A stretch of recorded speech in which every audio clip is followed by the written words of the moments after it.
코로 들어가고 나가는 들숨과 날숨을 느끼면서 자연스러운 호흡을 느끼면서 들숨의 붓, 날숨의 도라고 하면서 붓도 마음속으로 붓도 하면서 붓도에 끼어 있어서 알아차리면서 머물겠습니다. 붓도, 들숨의 붓, 날숨의 도.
네, 반갑습니다. 예, 잘 오셨습니다. 예, 또 비가 내려가지고 하늘과 공기가 아주 깨끗해진 것 같습니다. 청량한 이렇게 아침에 우리도 이렇게 부처님의 법의 비로소 우리의 마음을 또 깨끗하고 청량하게 하는 그런 또 시간이 됐으면 좋겠습니다. 오늘 공부는 자신에게 어울리지 않는 옷과 그에 따른 우리가 욕심과 질투 이것에 대해서 우리가 한번 공부하는 시간을 가지겠습니다. 부처님 당시에 이제 두 상수제자가 계셨죠, 그죠? 그러니까 사리푸타 존자, 모갈라나 존자 이렇게 두 상수제자가 있었죠. 지혜제일, 그 다음에 신통제일 두 제자. 그래서 부처님이 이제 기원정사에 계실 때 이 두 상수제자가 비구 이제 500 각각 500명 500명 해서 1000명을 이제 같이 데리고 부처님을 떠나서 이제 왕사성으로 여행을 떠나고 그곳에 이제 머무르게 됐어요. 그때 이제 사리푸타 존자가 이제 신도들에게 이렇게 법문을 합니다. 제가 볼 자들이 어떤 사람은 자신은 보시하고 다른 사람에게 보시를 권하지 않으면 그는 내생에 제복은 많지만 인덕은 없다. 그리고 자신도 보시하고 다른 사람에게도 보시하도록 권하면 그는 내생에 제복도 있고 인덕도 함께 갖추게 된다. 이렇게 이제 이런 법문을 하십니다. 그러니까 우리가 보시를 하게 되면 내생에도 우리가 제복이 있죠, 그죠? 그런 공덕이 있고 또 우리가 인덕이 있기 위해서는 우리가 다른 사람에게 보시할 것을 이제 구원해야 된다는 거죠. 권하게 되면 우리가 내생에 인덕이 많게 된다. 이런 법문을 합니다. 하니까 듣고 있던 한 이제 현명한 사람이 그럼 나도 이제 내생에 어떤 두 가지 복을 지어야 되겠다. 이런 제복과 인덕을 얻는 이제 공덕을 지어야 되겠다 하고 이제 이 승가에 이제 공양청을 이제 합니다. 그래서 비구 1000명에게 이제 공양을 올릴 것을 청하고 그것이 받아들여집니다. 그래서 이제 혼자서 못 하겠죠, 그죠? 그러니까 자기도 일정 정도 공양 보시를 하고 또 여러 사람들에게 이제 공양할 것을 이제 보시할 것을 이제 권하죠. 그래서 10명의 음식 또 50명, 뭐 100명, 200명 이렇게 각자 능력껏 이제 음식이나 이제 돈을 이제 보시를 합니다. 그러다가 이제 한 사람이 이제 부드러운 아주 고급 천을 이제 보시를 합니다. 보시하면서 이제 돈이 모자라면 이거 팔아서 이렇게 충당을 하고 또 돈이 이제 충분하면 훌륭한 스님에게 이걸 보시했으면 좋겠습니다. 이렇게 하죠. 근데 보니까 이제 돈은 이제 충분한 거예요. 음식도 충분하고. 그래서 이제 이 천을 그러면 어떤 훌륭한 스님에게 보셔야 될까 이렇게 얘기를 하다가 한 사람이 이제 우리 사리푸타 존자님이 제일 훌륭하십니다. 그분께 우리가 보시합시다. 이렇게 하니까 이제 다른 사람이 얘기하기를 사리푸타 존자님은 우리가 추수할 때 가을에 추수할 때 이렇게 한 번만 오시는데 우리 대화다타 스님은 예, 우리와 함께 하고 계시고 우리를 늘 이렇게 도와주고 계십니다. 그렇기 때문에 우리는 데와다타 스님에게 보시를 합시다. 이렇게 또 한 사람이 얘기한 거예요. 그래서 결국은 이제 의견이 모아져서 이제 데와다타 스님한테 보시하게 된 거죠. 예. 근데 사실은 이제 사리불존자가 제일 훌륭한 제자죠, 그죠? 사리불존자, 이제 사리붓다 존자, 모갈라나 존자가 두 상수 제자죠, 그죠? 그래서 누가 보더라도 사실은 제일 훌륭하기 때문에 그분들에게 이제 보시한 게 맞는데 데와다타 스님은 아직 그렇게 아라한이 되거나 아직 성인의 경지에는 못 이르는 거죠. 아직 데와다타 스님은. 예. 그럼에도 불구하고 가까이 함께 지내기 때문에 이렇게 그 데와다타 스님에게 보시를 하게 된 거죠. 그 가사를 하니까 이제 데와다타 스님이 또 이걸 염색을 해가지고 그죠? 염색을 해가지고 가사를 탁 멋지게 또 만들어 입고 이제 다닌 거죠. 막 좀 이렇게 과시를 하고 다닌 거죠. 이렇게 막 이렇게 멋진 옷을 나는 이렇게 입고 다니고 나는 이 정도 되는 비구다. 이렇게 뭔가 좀 거들을 먹거렸던 모양이에요. 그러니까 이제 사람들이 보고 저 데와다타 스님은 어울리지도 않는 가사를 입고 돌아다니면서 은근히 이제 뽐내고 다닌다. 이런 얘기가 막 나온 거예요. 그래서 그 얘기가 또 이제 사위성에 계시는 부처님한테 또 들어간 거죠. 예. 그 말씀을 듣고 부처님께서 비구들이여 이렇게 얘기하시죠. 데와다타는 그런 고급스러운 옷을 입을 자격이 없다. 그런데도 그는 그 옷을 입고 부끄러워할 줄을 모르는구나. 데와다타가 자기에게 어울리지 않는 가사를 입었던 것은 이번이 처음이 아니다. 과거생에서도 그는 이런 부적절한 행동을 하였느니라. 이렇게 얘기하시면서 이제 데와다타의 과거 생에 대해서 이제 말씀을 해 주십니다. 그래서 과거 생에서 이제 데와다타는 이제 코끼리 사냥꾼이었다고 합니다. 코끼리 사냥꾼. 그래서 그 근처의 숲에 아주 많은 어떤 코끼리 떼가 이제 살고 있었다고 합니다. 살고 있었고 그 이제 코끼리를 잡아서 상아와 뭐 감당하는 것들을 이제 팔아서 이제 생계를 유지하고 있었던 이제 코끼리 사냥꾼이었고 그래서 이제 한때 보니까 이제 코끼리 잡기 쉽지 않잖아요, 그죠? 마침 그 숲에 이제 벽지불이라는 이제 우리 훌륭한 이제 스님, 벽지불. 어떤 분이냐면, 불법이, 세태에서 다 사라진 시대에, 그죠? 스승도 없고 어떤 법도 없는 것이죠. 그럴 때 혼자서 수행을 해서 깨달음을 얻어서 열반을 성취하신 분이 바로 벽지불이라고 합니다. 벽지불.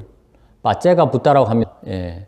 그렇지만 붓다지만 부처님의 경전에 이르지 못하고 예, 중생들을 제도할 수 있는 능력에서는 훨씬 부처님께 미치지 못하고 예, 다른 사람들을 그렇게 가르치는 능력에서는 많이 부족한 예, 그럼에도 불구하고 열반을 성취한 분이 바로 빠째가 붓다 벽지불입니다.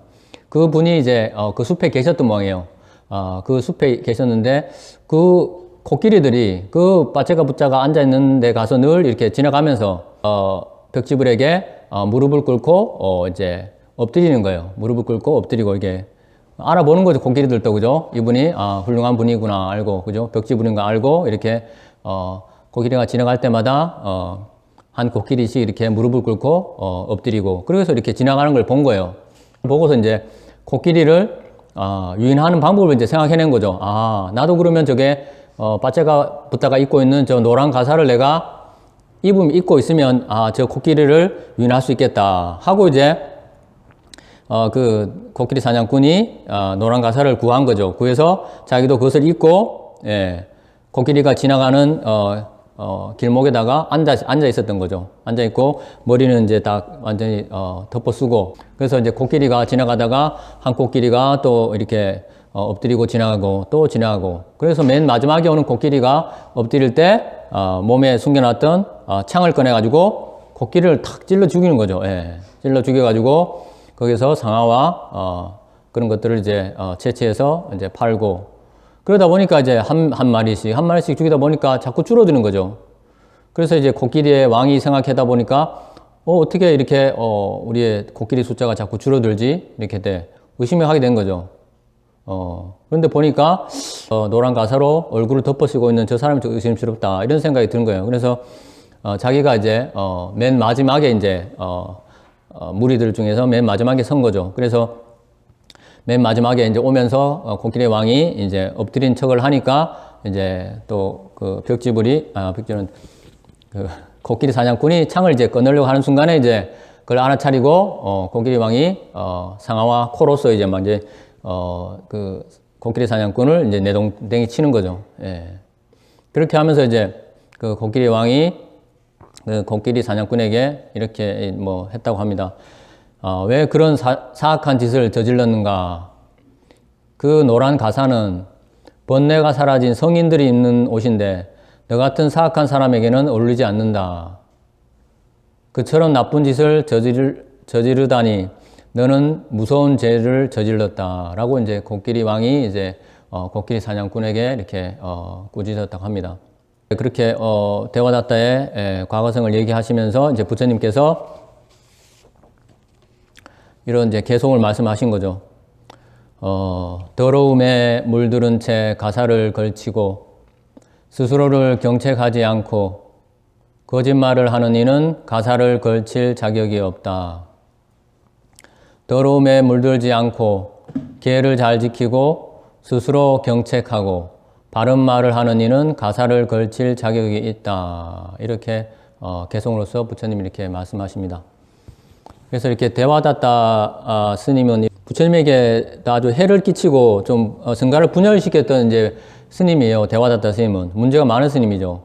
근데 아까 말씀드렸듯이 그 스님은 자기에도 어울리지 않는 그런 고급스러운 천으로서 가사를 해 입고 뽐내고 다니고 사람들에게 존경을 받으려고 하고 했던 그 이제 대와다타 스님한테 이렇게 개송으로서 이제 말씀하신 거죠. 예. 어떤 사람이 이런 좋은 가사를 입을 자격이 있는가? 대와다타 스님은 부처님의 사촌 동생입니다. 왕족입니다. 왕자였죠, 왕자. 예. 그래서 이제 출가해서 부처님이 이제 깨달음 얻으시고 나중에 이제 출가하죠. 많은 친척들과 가족들도 이제 출가를 하죠. 예, 출가를 했는데 이제 부처님이 이제 많은 사람들로부터 이제 존경받는 걸 보니까 그 마음에 이제 질투심이 난 거예요. 예. 부처님의 자리에 대한 또 그 권위와 그런 존경받는 것을 보고, 예, 이제 삿된 생각을 일으킨 거죠.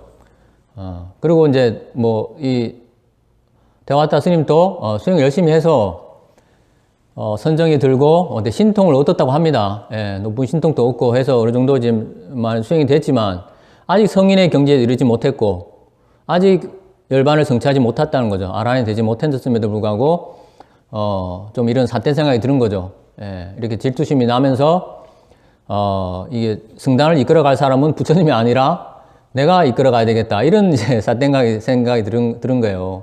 아직 자기 분수도 모르면서 아직도 수행이 일천한 이 대와다타가 이 승단을 내가 이끌어가야 되겠다. 이런 이제 삿된 생각을 가지면서 다니니까 이제 신통력마저 이제 완전히 사라져 버린 거죠. 사라져 버리고.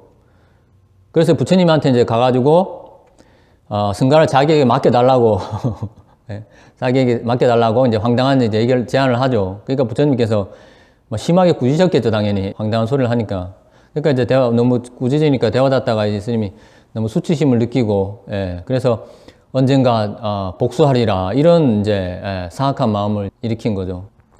그래서 결국에는 이 대와다타가 부처님을 이제 살해할 계획을 세운 거예요. 살해할 계획을. 그래서 3번을 시도를 합니다. 그래서 첫 번째 자객을 보내가지고 하니까 부처님한테 법문을 듣고 출가하게 됐고 그래서 실패하고, 두 번째는 부처님 탈발하고 계실 때 높은 산 위에서 바위를 굴려가지고 이제 부처님을 살해하려고 했는데 바위가 구르다가 이제 다른 쪽으로 이제 굴러갔고, 그러다가 그 파편이 튀어가지고 부처님 이제 발에 상처를 내서 이제 피를 나게 했다 합니다. 예. 그래서 또 실패하고, 세 번째는 또 사나운 코끼리에다가 술을 먹여가지고 부처님에게 돌진하게 한 거죠. 예. 돌진하게 오는데 부처님의 자애의 마음에 굴복돼가지고 코끼리가 이제 무릎을 꿇고, 그렇게 또 이렇게 3번 다 이제 실패를 하게 되죠. 그러다가 이제 또 이 대와다타가 또 승가를 이제 분열시키려고, 이렇게 해도 안 되고 저렇게 해도 안 되니까 이제 승가를 이제 분열시켜서 뭔가 자기의 입지를 더 강화하기 위해서 부처님에게 이제 승가의 계율을 좀 트집 잡습니다. 트집 잡아가지고 좀 더 이 계율을 좀 더 강화해야 된다. 더 엄격하게 해야 된다 하면서 5가지 계율을 제안합니다. 그게 뭐냐면 첫 번째가 바로 비구들은 평생 숲속에서만 살아야 하고 사원에 살아서는 안 된다. 그게 첫 번째.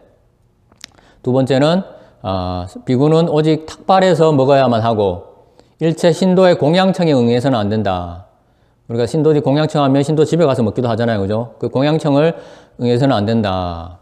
그 다음에 세 번째, 비구는 남들이 입다 버린 누더기로만 가사를 지어 입어야 하고 새천으로 가사를 지어 입어서는 안 된다. 그 다음에 네 번째는 비구는 평생 나무 아래에서 머물러야 하고 지붕 아래에서 자서는 안 된다.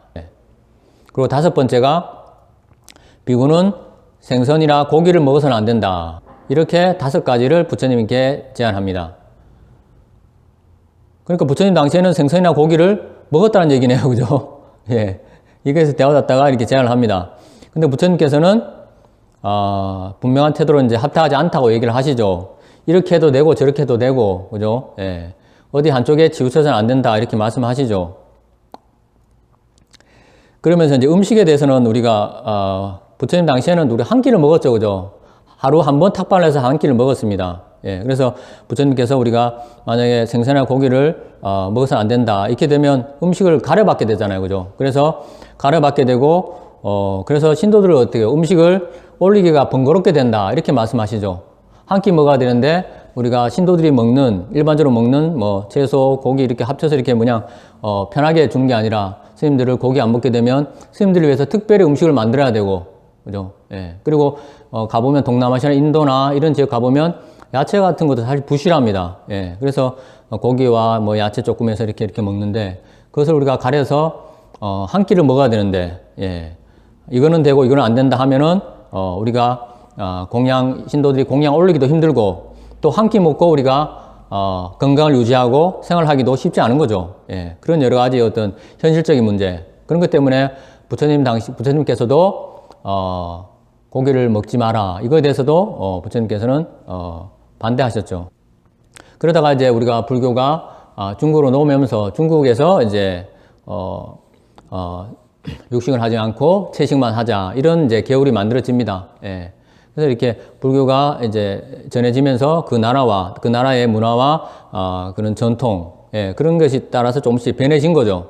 그래서 그 전통이 우리 이제, 대승불교이고 그것이 이제 우리 한국 불교에 지금까지 영향을 미치고 있습니다. 그래서 우리 한국 불교에서는, 이렇게 채식을, 주로 하고 있고, 그죠? 육식을 이제 금하고는 있죠. 예. 그래서 이제, 근데 어떻습니까? 요즘 이렇게 또 우리가 건강을 위해서, 또 스님들이 또, 육식을 하기도 합니다. 그죠? 그래서 우리가 또 그것 때문에 또 우리가 비난을 하고 또 그런 또 일도 있고 합니다. 예. 근데 우리가 이것을 이제, 이렇게, 부처님의 원래 가르침에서는, 그걸 제한하지 않으셨다. 먹는 것에 대해서. 이걸 먹고, 부처님의 가르침 계율은 이걸 먹고 이걸 먹어야 되고 이걸 먹지 말아야 된다. 그것을 가르치지 않으셨어요. 중요한 것은 음식에 대해서는 적당하게 먹으라는 걸 가르치셨죠. 적게 먹어야 된다. 예, 탐심을 줄여라는 거죠. 그래서 부처님의 가르침은 어떻습니까? 오후에 먹지 않는 것이죠. 예, 적게 먹는 거, 적당하게 먹는 거. 오후 불식이라고 하잖아요. 그죠? 그래서 부처님 당시에는 주로 한 끼만 먹었죠. 오전에 한 끼만 먹고. 예. 그래서 이것이 이제, 불교가 전해지다 보니까, 우리 쪽에서는 이제 이렇게 채식 위주로 하게 되고, 우리는 또 여기서는 또 세 끼를 먹고, 대신 채식 위주로 먹고, 예, 이런 이제 전통이 또 생겨난 거죠. 그래서 그것이 어떤 전통입니다. 전통인 거죠. 그래서 부처님께서도, 그것에 대해서, 우리가 옳다 그러다 판단 안 하셨잖아요. 이것도 괜찮고 저것도 괜찮고, 그죠? 먹는 것에 대해서는, 분별을 안 하셨어요. 예. 그렇게 해서, 그러면 우리 지금 현실, 우리 한국 불교에서는 어떻게 해야 될 것이냐. 이렇게 생각해 보면, 채식 위주로 먹고, 그죠? 우리가 건강을 위해서는, 고기를 먹을 수도 있다. 이렇게 보면, 합리적이지 않을까, 하고 저는 이제 얘기를 합니다. 적당하게 신도들이 올리거나, 이렇게, 예, 또 조금씩 이렇게 건강을 위해서 이렇게 우리가 또 취할 필요가 있다. 이렇게, 예, 얘기를 드리고 싶습니다. 그렇게 해서 이제 이 대화다타 스님이 5가지 아주 또 강화되고 엄격한 이제 계율을 또 막 얘기하니까 부처님께서 이렇게 그것은 합당하지 않다. 이렇게 하시면서 다 거절하시죠. 그러니까 이제 대화하다가 이제 또 그것에 추종하는 또 사람이 있겠죠. 그래서 젊은 비구들을 데리고 부처님 성당을 떠나서 다른 곳으로 떠납니다. 자기들의 이제 성당을 만들어서 떠납니다. 예. 그러고 나서 이제 한참 지나서 이 젊은 비구들도 결국에는 다시 부처님한테로 돌아오고, 그렇게 되니까 이 대화하다가 이제 중병에 걸리게 되죠. 중병에 걸리게 되고. 그래서 이제 죽게 이제 얼마 안 남았게 되니까 이제 마음에 뭐가 이제 동요가 생겼는지 부처님을 뵈러 가야 되겠다, 이런 마음이 생겼던 모양이에요. 그래서 부처님을 뵈러 이제 오고 있는데 이제 부처님한테 얘기가 들어갔죠. 부처님 이제 대화다다가 부처님 뵈러 온답니다. 이렇게 하니까 부처님께서는 대화다다는 이 부타를 나를 보지 못할 것이다, 이렇게 말씀하시죠. 예, 그 부처님 말과 같이 대화다다는 부처님 뵈러 오다가 그냥 죽어버리죠, 그죠? 못 빼고. 예. 그러니까 비구들이 부처님께 묻죠. 대화다다는 어디에 태어났습니까? 하니까 아비지옥에 태어났다, 아비지옥에 떨어졌다, 이렇게 말씀하십니다. 그렇게 이제 말씀하시면서 이제 부처님께서 법구경에서 나와 있듯이 개송으로서 이렇게 말씀하시죠. 악행을 하는 자는 금생에서도 괴롭고 다음 생에서도 괴롭고 두 생에서 모두 괴로워한다.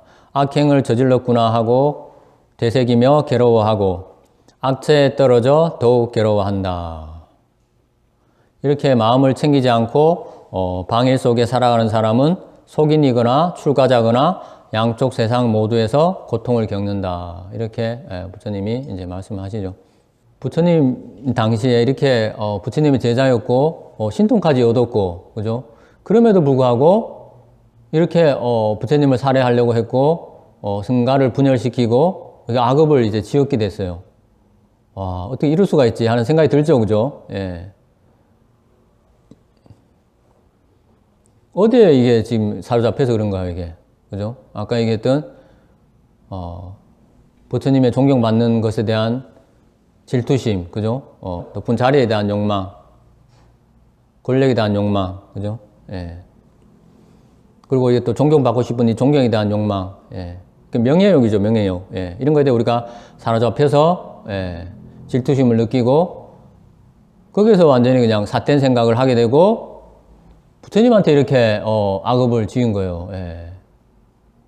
그래서, 우리가 부처님께 몸에 피를 내거나, 또 승가를 분열시키는 그 죄는 바로 무간죄라 해가지고, 이건 당연히 아비지옥, 무간지옥에 떨어질 수밖에 없는 이제 악업이죠. 그죠? 부처님 몸에 피를 흘리게 하고 또는 이제 승가를 분열하게 하는 거. 그것을 바로 이 대화다다가 이제 저지른 겁니다. 예. 비구였고 부처님의 가르침을 따르고 공부했던 이 비구조차도 이렇게 이런 욕망과 욕심과, 그죠? 질투심에 사로잡혀가지고, 예, 이렇게 악업을 짓는다는 거죠. 예. 그럼 우리 중생들, 그죠? 우리 사회에서는 어떻습니까? 그죠? 예. 예. 뭐, 우리가 일상적이죠, 우리의, 그죠? 욕심과 우리 질투심은, 그죠? 나보다 늘 뭐, 부유한 사람들 많고, 그죠? 돈 많고, 잘 살고, 풍요로운 사람도 많고, 높은 지위에 있는 사람들, 높은 존경을 받고, 명성이 있고, 인기 있는 사람들, 뭐 수많은 사람들이 많죠. 그 속에서 우리가 살아가면서, 그런 사람들에 대해서 우리가, 부러워하고, 질투심이 일어나고, 예. 그래서 나도 어떻게든 그 자리에 올라가야 되겠다. 그 지위를 내가 성취를 해야 되겠다. 또는 그런 존경을 받아야 되겠다. 그런 욕심이 많이 생기죠, 우리가, 그죠? 예. 그렇게 하다 보면 뭐 수단과 방법을 가리지 않고 우리가 부정한 방법으로 우리가, 그 목적을 달성하기 위해서 많이 그렇게 하죠. 눈앞의 이득을 위해서, 이득과 그런 지위와 자리 때문에 이렇게 우리가, 이렇게 악업을, 예, 짓게 됩니다. 그러니까 어리석음과 지혜의 차이는 바로 이거잖아요, 그죠? 해로움과 이게 유익한가, 그죠? 어리석음에 빠지면 바로 이게 해로움에도 불구하고 해로운지 모른다는 것이죠. 예, 나에게 지금 괴로운 값을 가져오고 옴에도 불구하고 이것을 모르고 그 덥석 문다는 거죠. 어디에 사로잡혀서 바로 이렇게 탐욕과 이런 질투심, 예, 이 어리석음에 사로잡힌다는 거죠. 예, 거기 사로잡히면 그 누구도 우리가 헤어나지 못한다는 거예요. 이 지금 신통까지 얻었던 이 비구조차도 이렇게 부처님한테 이렇게 악업을 짓잖아요. 그죠? 예. 근데 우리의 중생들은 두말할 필요가 없는 것이죠. 그죠?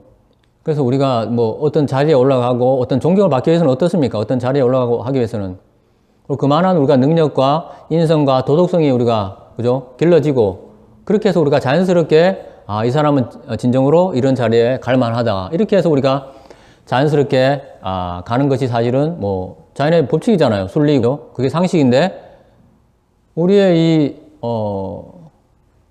인간 세상은 참 그러기가 참 쉽지 않은 거예요. 그죠? 이렇게 우리가 욕심과 어리석음이 많기 때문에 그러니까 늘 우리가 그 자리를 가지고 싸우고 또 부적절한 사람들이 올라갔다가 금방 또 그냥 낭떠러지에 떨어지는 경우 우리가 수도 없이 보잖아요. 분명히 올라가면 떨어질 것이 뻔한데도 불구하고 그게 가지 못해가지고 능력이 안 되고 아직도 인성이나 인격이 안 되는데도 불구하고 올라가겠다 하고 그냥 길을 쓰고 가다가 그냥 그런 거 수도 없이 봄에도 불구하고 그것이 매년 반복되고 항상 그냥 그 자리잖아요. 늘 그죠? 변함이 없잖아요. 과거에도 그랬고 지금도 그렇고 미래도 뭐 어떻겠습니까? 마음이 변하자면 늘 똑같은 그 자리 계속 그러고 있는 거죠. 우리가. 그래서 우리가 그렇게 갖춰지지 않은 사람이 올라가면 어떻습니까? 우리가 자신도 괴롭고 그죠? 뭐 능력 뭐 어떤 지식이나 이런 능력뿐만 아니라 어때요? 우리가 인성이나 인격 도덕성이 갖춰지지 않으면 어때요? 올라가. 그래서 다른 사람도 괴롭게 하고 그래서 모든 구성원들이 더 괴롭잖아요. 그 사람 때문에 괴롭고. 그래서 우리가 어떻습니까? 점점 우리가 사회적인 지위나 뭐가 올라가면 올라갈수록 우리가 그에 합당하게 인격도 같이 올라가야 되는데 그렇지 못하다는 거죠. 문제가. 그리고 우리가 훌륭하게 보고 참 존경했던 사람도 어때요? 높은 자리에 올라가면 다 드러나죠. 뭐가. 근데 우리의 이 세상은 바로 이렇게 자리만 추구했지 그에 합당한 우리의 인격과 성품, 도덕성을 우리가 키우지 못했다는 거죠. 우리가 자리가 올라갈수록 우리의 인격도 같이 올라가야만이 그 자리를 감당할 수 있잖아요. 그죠? 근데 우리는 자리만 탐하고 자기의 인격이나 성품, 마음은 닦지 않고, 그죠? 그것이 올라가지 않고, 우리가 그걸 탐하고, 그러다 보니까, 자신도 괴롭고, 다른 사람들도 이제 괴롭게 이제 하는 것이죠. 기성세대들도, 그렇게 이렇게 추조하고 있고, 또 우리 자녀들에게도 또 그렇게 하고 있잖아요. 그죠? 오직 또, 높은 자리를 차지하고, 뭘 얻어야만 우리가 사회적 성공이라 하고, 그러다 보니까, 욕심만 많아지고, 중요한, 우리가 그 자리에 가기 위해서 필요한 이런 인격이나 인성, 이 성품, 이것은 우리가 길르지 못하고 있잖아요. 그러다 보니까 계속 이런 문제가 생길 수밖에 없는 것이죠. 인성이나 인격에 대해서 우리가 많이 지금, 중요하게 여기고 있지만, 사회에서 그것을 이렇게 우리가 길러내고, 성장시키는 그런 시스템이나 교육이 많이 부족하죠. 그죠? 불교에서 제일 강조하는 것이 바로 이것이잖아요. 그죠? 우리 마음의 인격을 개발하고 우리 마음의 청정함을 개발하고 지혜를 개발하고 그래서 우리 지혜로운 이제 우리의 사람이라면 이렇게 우리가 차지하고 있는 위치 또 누리고 있는 뭐 부나 재물에 대해서 우리가 내가 너무 적게 가지고 또 내 지위가 사회적 지위가 낮다고 해서 우리가 너무 자신을 비하하고 한탄하는 것은 우리가 바람직하지 않다는 것이죠. 자기가 입고 있는 옷이 너무 초라하게 보이고 다른 사람이 입고 있는 옷에 대해서 너무 부러워하고 이러하는 것은 우리가 지혜로운 사람의 태도가 아니다. 그거 바로 질투하는 마음이죠. 욕심이잖아요. 질투하는 마음이 욕심이잖아요. 그죠? 욕심 부리고 우리가 질투하는 마음이 시기 질투하는 마음이 일어날 때 우리 마음은 불만족스럽고 괴롭잖아요. 그죠? 근데 우리는 세상에서 우리가 많이 못 가지고 높은 자리에 좋은 자리에 못 가면 뭔가 인생에서 우리가 실패자라 하고 뭐 인생에서 패배한 자다, 패배한 사람이다 이렇게 우리가 생각할 사람도 있죠. 근데 어떤 사람이 진정으로 패배한 사람일까요? 바로 이렇게 우리가 욕심과 질투심에 우리가 사로잡혀 가지고 이렇게 괴로워하는 사람이 진정으로 인생의 패배자인 거예요. 어디에 패배한 거예요? 어디에 패배? 바로 이렇게 욕심과 질투심이라는 데 패배한 거죠. 예. 욕심과 질투심에 사로잡혀가지고 거기에 굴복당한 것이에요. 그러면서 자신을 괴롭게 하고 있잖아요. 그래서 우리가 지혜로운 사람이라면 이 욕심과 이 질투, 시기 질투하는 것이 해로운 것이구나. 해로운 것이고 또 그런 것들이 내가 바라는 것도 어떻습니까? 이렇게 자연스럽게 우리가 내가 나의 능력과 인성과 인격이 다 갖춰져서 자연스럽게 우리가 어떤 자리든지 존경이든지 자연스럽게 다가온다는 것이죠. 자연스럽게. 예.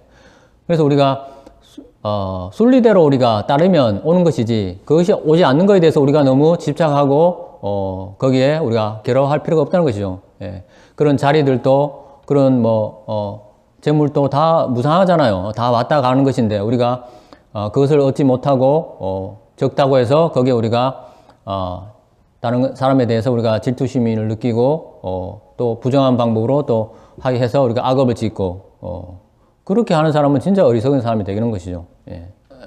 자신을 진정으로 이렇게 우리가 사랑하고 이제 존중할 필요가 있죠.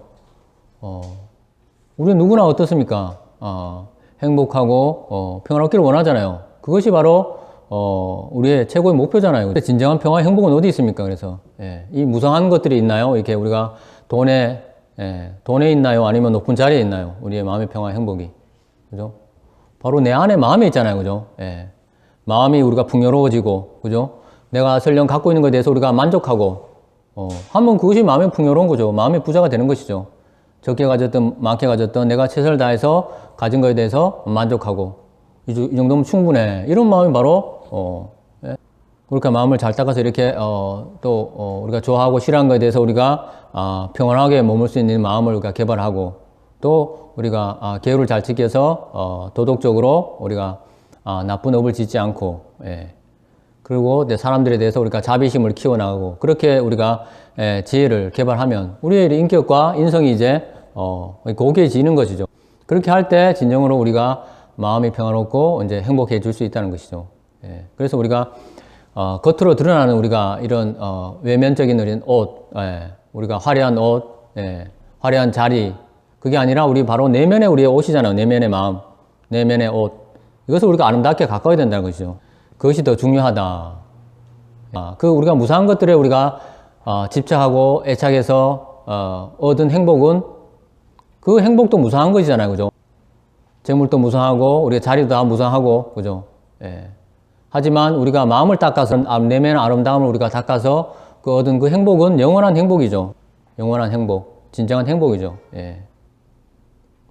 그래서 우리가 살아가면서 수많은 주위의 사람을 비교하잖아요. 많이 가지고 많이 배우고 높은 자리에 있고 그거 가지고 우리가 비교하면서 우리를 낮게 보거나 높게 보고 자만하는 것도 마찬가지죠. 높다 낮다 하는 것도 다 이제 어리석음의 표현입니다. 거기에 우리가 시기 질투할 필요도 없고 부러워할 필요도 없고